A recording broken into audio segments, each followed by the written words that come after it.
எம்ஜிஆரின் 29வது ஆண்டு நினைவு தினத்தை முன்னிட்டு முதல்வர், அமைச்சர்கள் மற்றும் அரசியல் கட்சியினர் அஞ்சலி செலுத்தியுள்ளனர்.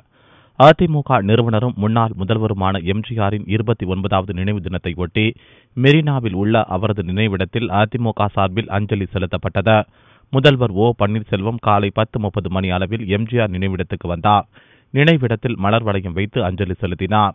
இதையடுத்து ஜெயலலிதாவின் சமாதியில் மலர் வளையம் வைத்து அஞ்சலி செலுத்தினார். நிகழ்ச்சியில் அவைத்தலைவர் மதுசூதனன், லோக்சபா துணை சபாநாயகர் தம்பிதுரை, செம்மலை, தலைமை நிலைய நிர்வாகிகள் பொன்னையன், பன்ருட்டி ராமச்சந்திரன், செங்கோட்டையன், சைதை துரைசாமி உட்பட ஏராளமான நிர்வாகிகள் கலந்து கொண்டு அஞ்சலி செலுத்தினார்கள்.